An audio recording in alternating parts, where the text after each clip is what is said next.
नतीजे से पहले हिमाचल कांग्रेस में सीएम की रेस शुरू हो गई है। वीरभद्र सिंह, उनकी विरासत जो वहां पर चलती है कांग्रेस पार्टी में, उनकी पत्नी प्रतिभा सिंह ने ठोक दी है सीएम पद पर दावेदारी।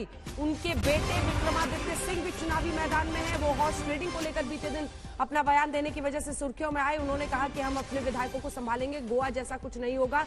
इस बीच प्रतिभा सिंह की आप तस्वीर देख रहे हैं। प्रतिभा सिंह ने सीएम पद पर दावेदारी ठोक दी है अपनी। आइए आपको सुनाते हैं क्या कहा है।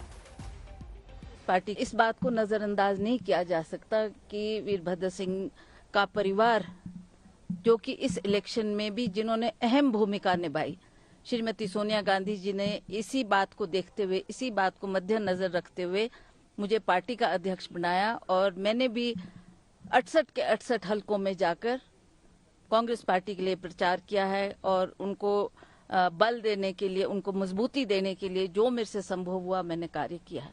तो इस बात को ध्यान में रखते हुए आप वीरभद्र सिंह की लेगेसी को, उनके परिवार को नजरअंदाज नहीं कर सकते। और मुझे लगता है कि ये आने वाले चुनाव में भी जितने भी हमारे कैंडिडेट्स जो जीत कर आएंगे उनका भी यही मानना है और अंततः ये बात हाईकमांड के समक्ष रखी जाएगी और हाईकमांड भी इन बातों को बड़ी गहराई से देखेगी, सोचेगी और ये उन्होंने तय करना है कि किसको उन्होंने आगे लाना है और किस चेहरे को वो महत्व देते हैं। प्रतिभा सिंह को आप सुन रहे थे। आपको बता दें सीएम पद के लिए उन्होंने अपनी दावेदारी ठोक दी है। 6 बार के मुख्यमंत्री रहे वीरभद्र सिंह, उनकी पत्नी है, मंडी से सांसद हैं और कांग्रेस कमेटी के अध्यक्ष भी हैं हिमाचल प्रदेश में, जिनकी ओर से ये दावा ठोका गया है। सतेंद्र हमारे साथ जुड़े हुए हैं। ये महत्वपूर्ण है अंजना, क्योंकि प्रतिभा सिंह की ओर से जब वोटिंग चल रही थी उस समय जब उनसे सवाल पूछा गया क्या कांग्रेस की सरकार बनेगी तो आप सीएम होंगी, उस समय उन्होंने नकार दिया था कि बिल्कुल भी नहीं, पहले जीतने दीजिए। लेकिन आज सुबह सुबह उनकी ओर से ये दावेदारी ठोक दी गई। सतेन, वो भी खुद प्रतिभा सिंह भी और उनके बेटे विक्रमादित्य सिंह भी बीते दिन से खूब एक्टिव देख रहे हैं। जब से एग्जिट पोल के अनुमान आए हैं वो संकेत साफ देने की कोशिश है ऊपर, लेकिन वही कहते हैं ना, अभी तो फल झोली में गिरी भी नहीं, सब उसका स्वाद मीठा मीठा करने के लिए शुरू हो गए हैं। सतेन,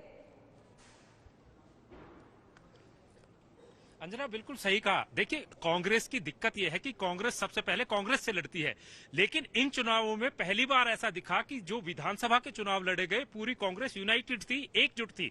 लेकिन अब जैसे ही एग्जिट पोल के नतीजे आए हैं तो वो झगड़ा जो कांग्रेस में अमूमन चुनाव से पहले होता है, चुनाव के बाद अब दिखाई देना शुरू हो गया है।